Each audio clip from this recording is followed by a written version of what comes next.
ಆರೋಪಿಗೆ ಶ್ರೀರಂಗಪಟ್ಟಣದ ಕಸಾಪ ಅಧ್ಯಕ್ಷ ಪಟ್ಟವನ್ನ ಕಟ್ಟಲಾಯಿತಾ?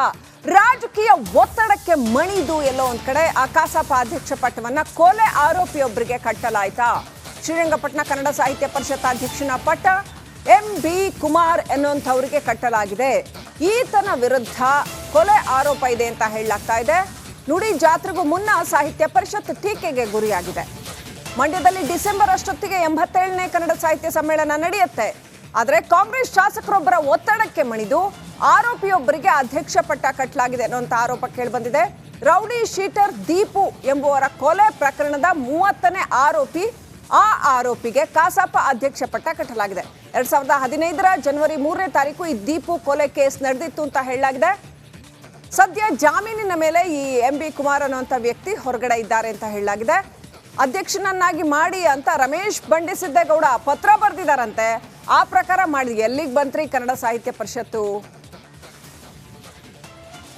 ನಮ್ಮ ಕಾರ್ಯ ಚಟುವಟಿಕೆಗಳು ನಡಿಬೇಕು ಅನ್ನುವಂಥದ್ದು ನಿಬಂಧನೆ ಇದೆ.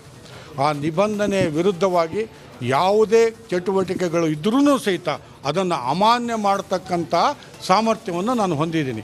ಈಗ ತಾನೇ ನನ್ನ ಗಮನಕ್ಕೆ ತಂದಿದ್ದೀರಿ.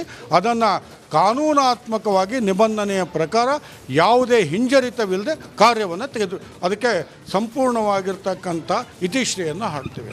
ಆ ಗಮನಕ್ಕೆ ತಂದಾಗ ನಾನು ಖಂಡಿತವಾಗಿಯೂ ನಿಬಂಧನೆಯ ಅಡಿಯಲ್ಲಿ ಯಾವ ಥರ ಮಾಡಬೇಕು ಅನ್ನೋದನ್ನು ಯಾವುದೇ ಹಿಂಜರಿತವಿಲ್ಲದೆ ನಾನು ಮಾಡ್ತೀನಿ ಅನ್ನೋಂಥ ಜಿಲ್ಲಾ ಅಧ್ಯಕ್ಷರ ಶಿಫಾರಸ್ಸಿನ ಮೇಲೆಗೆ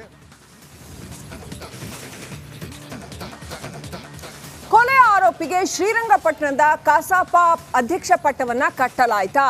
ರಾಜಕೀಯ ಒತ್ತಡಕ್ಕೆ ಮಣಿದು ಎಲ್ಲೋ ಒಂದ್ ಕಡೆ ಆ ಕಸಾಪ ಅಧ್ಯಕ್ಷ ಪಟ್ಟವನ್ನ ಕೊಲೆ ಆರೋಪಿಯೊಬ್ಬರಿಗೆ ಕಟ್ಟಲಾಯಿತಾ? ಶ್ರೀರಂಗಪಟ್ಟಣ ಕನ್ನಡ ಸಾಹಿತ್ಯ ಪರಿಷತ್ ಅಧ್ಯಕ್ಷನ ಪಟ್ಟ MB ಕುಮಾರ್ ಎನ್ನುವಂಥವರಿಗೆ ಕಟ್ಟಲಾಗಿದೆ. ಈತನ ವಿರುದ್ಧ ಕೊಲೆ ಆರೋಪ ಇದೆ ಅಂತ ಹೇಳಲಾಗ್ತಾ ಇದೆ. ನುಡಿ ಜಾತ್ರೆಗೂ ಮುನ್ನ ಸಾಹಿತ್ಯ ಪರಿಷತ್ ಟೀಕೆಗೆ ಗುರಿಯಾಗಿದೆ. ಮಂಡ್ಯದಲ್ಲಿ ಡಿಸೆಂಬರ್ ಅಷ್ಟೊತ್ತಿಗೆ 87ನೇ ಕನ್ನಡ ಸಾಹಿತ್ಯ ಸಮ್ಮೇಳನ ನಡೆಯುತ್ತೆ. ಆದರೆ ಕಾಂಗ್ರೆಸ್ ಶಾಸಕರೊಬ್ಬರ ಒತ್ತಡಕ್ಕೆ ಮಣಿದು ಆರೋಪಿಯೊಬ್ಬರಿಗೆ ಅಧ್ಯಕ್ಷ ಪಟ್ಟ ಕಟ್ಟಲಾಗಿದೆ ಅನ್ನುವಂಥ ಆರೋಪ ಕೇಳಿಬಂದಿದೆ. ರೌಡಿ ಶೀಟರ್ ದೀಪು ಎಂಬುವರ ಕೊಲೆ ಪ್ರಕರಣದ 30ನೇ ಆರೋಪಿ. ಆ ಆರೋಪಿಗೆ ಕಸಾಪ ಅಧ್ಯಕ್ಷ ಪಟ್ಟ ಕಟ್ಟಲಾಗಿದೆ. 2015ರ ಜನವರಿ 3ನೇ ತಾರೀಕು ಈ ದೀಪು ಕೊಲೆ ಕೇಸ್ ನಡೆದಿತ್ತು ಅಂತ ಹೇಳಲಾಗಿದೆ. ಸದ್ಯ ಜಾಮೀನಿನ ಮೇಲೆ ಈ MB ಕುಮಾರ್ ಅನ್ನುವಂಥ ವ್ಯಕ್ತಿ ಹೊರಗಡೆ ಇದ್ದಾರೆ ಅಂತ ಹೇಳಲಾಗಿದೆ.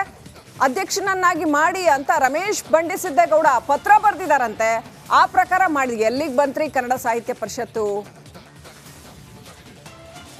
ನಮ್ಮ ಕಾರ್ಯ ಚಟುವಟಿಕೆಗಳು ನಡಿಬೇಕು ಅನ್ನುವಂಥದ್ದು ನಿಬಂಧನೆ ಇದೆ. ಆ ನಿಬಂಧನೆ ವಿರುದ್ಧವಾಗಿ ಯಾವುದೇ ಚಟುವಟಿಕೆಗಳು ಇದ್ರೂ ಸಹಿತ ಅದನ್ನು ಅಮಾನ್ಯ ಮಾಡತಕ್ಕಂಥ ಸಾಮರ್ಥ್ಯವನ್ನು ನಾನು ಹೊಂದಿದ್ದೀನಿ. ಈಗ ತಾನೇ ನನ್ನ ಗಮನಕ್ಕೆ ತಂದಿದ್ದೀರಿ. ಅದನ್ನು ಕಾನೂನಾತ್ಮಕವಾಗಿ ನಿಬಂಧನೆಯ ಪ್ರಕಾರ ಯಾವುದೇ ಹಿಂಜರಿತವಿಲ್ಲದೆ ಕಾರ್ಯವನ್ನು ಅದಕ್ಕೆ ಸಂಪೂರ್ಣವಾಗಿರ್ತಕ್ಕಂಥ ಇತಿಶ್ರೀಯನ್ನು ಹಾಡ್ತೇವೆ. ಆ ಗಮನಕ್ಕೆ ತಂದಾಗ ನಾನು ಖಂಡಿತವಾಗಿಯೂ ನಿಬಂಧನೆಯ ಅಡಿಯಲ್ಲಿ ಯಾವ ಥರ ಮಾಡಬೇಕು ಅನ್ನೋದನ್ನು ಯಾವುದೇ ಹಿಂಜರಿತವಿಲ್ಲದೆ ನಾನು ಮಾಡ್ತೀನಿ ಅನ್ನೋಂಥ ಜಿಲ್ಲಾ ಅಧ್ಯಕ್ಷರ ಶಿಫಾರಸ್ಸಿನ ಮೇಲೆಗೆ ಕೊಲೆ ಆರೋಪಿಗೆ ಶ್ರೀರಂಗಪಟ್ಟಣದ ಕಸಾಪ ಅಧ್ಯಕ್ಷ ಪಟ್ಟವನ್ನ ಕಟ್ಟಲಾಯಿತಾ? ರಾಜಕೀಯ ಒತ್ತಡಕ್ಕೆ ಮಣಿದು ಎಲ್ಲೋ ಒಂದ್ ಕಡೆ ಆ ಕಸಾಪ ಅಧ್ಯಕ್ಷ ಪಟ್ಟವನ್ನ ಕೊಲೆ ಆರೋಪಿಯೊಬ್ಬರಿಗೆ ಕಟ್ಟಲಾಯಿತಾ? ಶ್ರೀರಂಗಪಟ್ಟಣ ಕನ್ನಡ ಸಾಹಿತ್ಯ ಪರಿಷತ್ ಅಧ್ಯಕ್ಷನ ಪಟ್ಟ MB ಕುಮಾರ್ ಎನ್ನುವಂಥವರಿಗೆ ಕಟ್ಟಲಾಗಿದೆ.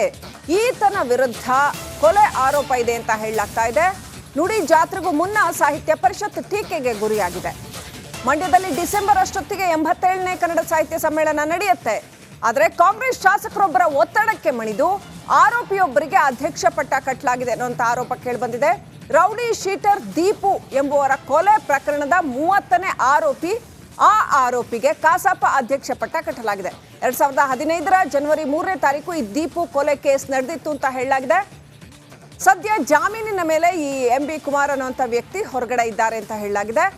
ಅಧ್ಯಕ್ಷನನ್ನಾಗಿ ಮಾಡಿ ಅಂತ ರಮೇಶ್ ಬಂಡಿಸಿದ್ದೇಗೌಡ ಪತ್ರ ಬರೆದಿದ್ದಾರಂತೆ. ಆ ಪ್ರಕಾರ ಮಾಡಿ ಎಲ್ಲಿಗೆ ಬಂತ್ರಿ ಕನ್ನಡ ಸಾಹಿತ್ಯ ಪರಿಷತ್ತು?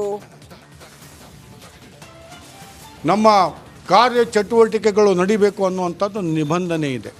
ಆ ನಿಬಂಧನೆ ವಿರುದ್ಧವಾಗಿ ಯಾವುದೇ ಚಟುವಟಿಕೆಗಳು ಇದ್ರೂ ಸಹಿತ ಅದನ್ನು ಅಮಾನ್ಯ ಮಾಡತಕ್ಕಂಥ ಸಾಮರ್ಥ್ಯವನ್ನು ನಾನು ಹೊಂದಿದ್ದೀನಿ. ಈಗ ತಾನೇ ನನ್ನ ಗಮನಕ್ಕೆ ತಂದಿದ್ದೀರಿ. ಅದನ್ನು ಕಾನೂನಾತ್ಮಕವಾಗಿ ನಿಬಂಧನೆಯ ಪ್ರಕಾರ ಯಾವುದೇ ಹಿಂಜರಿತವಿಲ್ಲದೆ ಕಾರ್ಯವನ್ನು ಅದಕ್ಕೆ ಸಂಪೂರ್ಣವಾಗಿರ್ತಕ್ಕಂಥ ಇತಿಶ್ರೀಯನ್ನು ಹಾಡ್ತೇವೆ. ಆ ಗಮನಕ್ಕೆ ತಂದಾಗ ನಾನು ಖಂಡಿತವಾಗಿಯೂ ನಿಬಂಧನೆಯ ಅಡಿಯಲ್ಲಿ ಯಾವ ಥರ ಮಾಡಬೇಕು ಅನ್ನೋದನ್ನು ಯಾವುದೇ ಹಿಂಜರಿತವಿಲ್ಲದೆ ನಾನು ಮಾಡ್ತೀನಿ ಅನ್ನೋಂಥ ಜಿಲ್ಲಾ ಅಧ್ಯಕ್ಷರ ಶಿಫಾರಸ್ಸಿನ ಮೇಲೆಗೆ ಕೊಲೆ ಆರೋಪಿಗೆ ಶ್ರೀರಂಗಪಟ್ಟಣದ ಕಸಾಪ ಅಧ್ಯಕ್ಷ ಪಟ್ಟವನ್ನ ಕಟ್ಟಲಾಯ್ತಾ? ರಾಜಕೀಯ ಒತ್ತಡಕ್ಕೆ ಮಣಿದು ಎಲ್ಲೋ ಒಂದ್ ಕಡೆ ಆ ಕಸಾಪ ಅಧ್ಯಕ್ಷ ಪಟ್ಟವನ್ನ ಕೊಲೆ ಆರೋಪಿಯೊಬ್ಬರಿಗೆ ಕಟ್ಟಲಾಯ್ತಾ? ಶ್ರೀರಂಗಪಟ್ಟಣ ಕನ್ನಡ ಸಾಹಿತ್ಯ ಪರಿಷತ್ ಅಧ್ಯಕ್ಷನ ಪಟ್ಟ MB ಕುಮಾರ್ ಎನ್ನುವಂಥವರಿಗೆ ಕಟ್ಟಲಾಗಿದೆ. ಈತನ ವಿರುದ್ಧ ಕೊಲೆ ಆರೋಪ ಇದೆ ಅಂತ ಹೇಳಲಾಗ್ತಾ ಇದೆ. ನುಡಿ ಜಾತ್ರೆಗೂ ಮುನ್ನ ಸಾಹಿತ್ಯ ಪರಿಷತ್ ಟೀಕೆಗೆ ಗುರಿಯಾಗಿದೆ. ಮಂಡ್ಯದಲ್ಲಿ ಡಿಸೆಂಬರ್ ಅಷ್ಟೊತ್ತಿಗೆ 87ನೇ ಕನ್ನಡ ಸಾಹಿತ್ಯ ಸಮ್ಮೇಳನ ನಡೆಯುತ್ತೆ. ಆದರೆ ಕಾಂಗ್ರೆಸ್ ಶಾಸಕರೊಬ್ಬರ ಒತ್ತಡಕ್ಕೆ ಮಣಿದು ಆರೋಪಿಯೊಬ್ಬರಿಗೆ ಅಧ್ಯಕ್ಷ ಪಟ್ಟ ಕಟ್ಟಲಾಗಿದೆ ಅನ್ನುವಂಥ ಆರೋಪ ಕೇಳಿಬಂದಿದೆ. ರೌಡಿ ಶೀಟರ್ ದೀಪು ಎಂಬುವರ ಕೊಲೆ ಪ್ರಕರಣದ 30ನೇ ಆರೋಪಿ. ಆ ಆರೋಪಿಗೆ ಕಸಾಪ ಅಧ್ಯಕ್ಷ ಪಟ್ಟ ಕಟ್ಟಲಾಗಿದೆ. 2015ರ ಜನವರಿ 3ನೇ ತಾರೀಕು ಈ ದೀಪು ಕೊಲೆ ಕೇಸ್ ನಡೆದಿತ್ತು ಅಂತ ಹೇಳಲಾಗಿದೆ. ಸದ್ಯ ಜಾಮೀನಿನ ಮೇಲೆ ಈ MB ಕುಮಾರ್ ಅನ್ನುವಂಥ ವ್ಯಕ್ತಿ ಹೊರಗಡೆ ಇದ್ದಾರೆ ಅಂತ ಹೇಳಲಾಗಿದೆ. ಅಧ್ಯಕ್ಷನನ್ನಾಗಿ ಮಾಡಿ ಅಂತ ರಮೇಶ್ ಬಂಡಿಸಿದ್ದೇಗೌಡ ಪತ್ರ ಬರೆದಿದ್ದಾರಂತೆ. ಆ ಪ್ರಕಾರ ಮಾಡಿ ಎಲ್ಲಿಗೆ ಬಂತ್ರಿ ಕನ್ನಡ ಸಾಹಿತ್ಯ ಪರಿಷತ್ತು? ನಮ್ಮ ಕಾರ್ಯ ಚಟುವಟಿಕೆಗಳು ನಡಿಬೇಕು ಅನ್ನುವಂಥದ್ದು ನಿಬಂಧನೆ ಇದೆ. ಆ ನಿಬಂಧನೆ ವಿರುದ್ಧವಾಗಿ ಯಾವುದೇ ಚಟುವಟಿಕೆಗಳು ಇದ್ರೂ ಸಹಿತ ಅದನ್ನು ಅಮಾನ್ಯ ಮಾಡತಕ್ಕಂಥ ಸಾಮರ್ಥ್ಯವನ್ನು ನಾನು ಹೊಂದಿದ್ದೀನಿ. ಈಗ ತಾನೇ ನನ್ನ ಗಮನಕ್ಕೆ ತಂದಿದ್ದೀರಿ. ಅದನ್ನು ಕಾನೂನಾತ್ಮಕವಾಗಿ ನಿಬಂಧನೆಯ ಪ್ರಕಾರ ಯಾವುದೇ ಹಿಂಜರಿತವಿಲ್ಲದೆ ಕಾರ್ಯವನ್ನು ಅದಕ್ಕೆ ಸಂಪೂರ್ಣವಾಗಿರ್ತಕ್ಕಂಥ ಇತಿಶ್ರೀಯನ್ನು ಹಾಡ್ತೇವೆ. ಆ ಗಮನಕ್ಕೆ ತಂದಾಗ ನಾನು ಖಂಡಿತವಾಗಿಯೂ ನಿಬಂಧನೆಯ ಅಡಿಯಲ್ಲಿ ಯಾವ ಥರ ಮಾಡಬೇಕು ಅನ್ನೋದನ್ನು ಯಾವುದೇ ಹಿಂಜರಿತವಿಲ್ಲದೆ ನಾನು ಮಾಡ್ತೀನಿ ಅನ್ನೋಂಥ ಜಿಲ್ಲಾ ಅಧ್ಯಕ್ಷರ ಶಿಫಾರಸ್ಸಿನ ಮೇಲೆಗೆ. ನಮಸ್ಕಾರ, ಕರ್ನಾಟಕ ಪ್ರೈಮ್ ಟೈಮ್ಗೆ ಸ್ವಾಗತ. ನಾನು ಜಯಪ್ರಕಾಶ್ ಶೆಟ್ಟಿ. ಇಡೀ ಕರ್ನಾಡು ಇವತ್ತು ರೆಬೆಲ್ ಆಗಿ ನಿಂತಿದೆ. ಈ ಹಗರಣಗಳನ್ನು ಸದನದಲ್ಲಿ ಪ್ರಸ್ತಾಪ ಮಾಡಲು ಕೂಡ ಕಾಂಗ್ರೆಸ್ ಹಿಂದೇಟು ಹಾಕಿದ್ದೇಕೆ? ನಿಮ್ಗೆ ಸಂಬಳ ಅದಕ್ಕೆ, ನಿಮಗೆ ವಾಹನ ಅದಕ್ಕೆ, ನಿಮಗೆ ವೆಪನ್ ಅದಕ್ಕೆ, ನೀವು ಅದನ್ನು ಸೆರೆ ಹಿಡಿಬೇಕಾಗಿತ್ತು. ನೀವು ವಿದ್ಯುತ್ ಬರ ಇದೆ ಅಂತ ಹೇಳ್ತಾ ಇದ್ದೀರಿ. ಎಲ್ಲಿ ಬರ ಇದೆ ನೀವು ಹೇಳಬೇಕು. ಪಾಕಿಸ್ತಾನ್ ಆಕ್ಯುಪೈಡ್ ಕಾಶ್ಮೀರ್ ಅದು ಎಂದೆಂದಿಗೂ ನಮ್ಮದು. 40 ಮೆಷಿನ್ಗಳು ತಂದಿತ್ತು ನೋಟ್ ಎಣಿಸುವುದಕ್ಕೆ, ಅದೇ ಹಾಳಾಯಿತು. ಮಥುರಾದ ಗಲಾಟೆ ಇದೆಯಲ್ಲ, ಅದು ಸ್ಥಳೀಯವಾಗಿ ಕೂತು ಪರಿಹರಿಸಬಹುದಾದಂಥ ಕಾನೂನಿದೆ. ಗ್ಯಾರಂಟಿ ಯೋಜನೆಯಿಂದ ನಷ್ಟ ಆಗಿದೆ, ಲಾಭ ಆಗಿದೆ, ದಯವಿಟ್ಟು ಹೇಳಿ. Dawood Ibrahim most wanted criminal ಯಾವಾಗಾದ ಅಂದರೆ ಇಲ್ಲಿ ತನಕ ಭಾರತ ದೇಶದಲ್ಲಿ ಓರ್ವ ದಲಿತ ಪ್ರಧಾನಿಯಾದಂಥ ಇತಿಹಾಸವೇ ಇಲ್ಲ. ರಿಪಬ್ಲಿಕ್ ವರ್ಲ್ಡ್ ಆಪ್ ಇದು ಕೇವಲ ಅಪ್ಲಿಕೇಶನ್ ಅಲ್ಲ, ಸಮಗ್ರ ಸುದ್ದಿಗಳ ಸಂಪರ್ಕ ಮಾರ್ಗಕ್ಕೆ ಕ್ರಾಂತಿಕಾರಿ ಬದಲಾವಣೆ. ರಿಪಬ್ಲಿಕ್ ವರ್ಲ್ಡ್ ಆಪ್ ಕೇವಲ ಸುದ್ದಿ ಅಪ್ಲಿಕೇಶನ್ ಅನ್ನ ಪರಿಚಯ ಮಾಡ್ತಾ ಇಲ್ಲ, ಬದಲಾಗಿ ಡಿಜಿಟಲ್ ಸುದ್ದಿ ಬಳಕೆಯ ಹೊಸ ಯುಗಕ್ಕೆ ನಾಂದಿ ಹಾಡ್ತಾ ಇದೆ. ಇದೊಂದು ಬ್ರೇಕಿಂಗ್ ನ್ಯೂಸ್, ಪ್ರಭಾವಶಾಲಿ ಕಾರ್ಯಕ್ರಮಗಳಿಗೆ ಗಟ್ಟಿಯಾದ ವೇದಿಕೆ. ರಿಪಬ್ಲಿಕ್ ವರ್ಲ್ಡ್ ಅಪ್ಲಿಕೇಶನ್ ಈಗ ಲೈವ್ ಆಗಿದೆ. ಗೂಗಲ್ ಪ್ಲೇ ಸ್ಟೋರ್ ಮತ್ತು ಆಪಲ್ ಆಪ್ ಸ್ಟೋರ್ ಎರಡರಲ್ಲೂ ಲಭ್ಯವಿದೆ.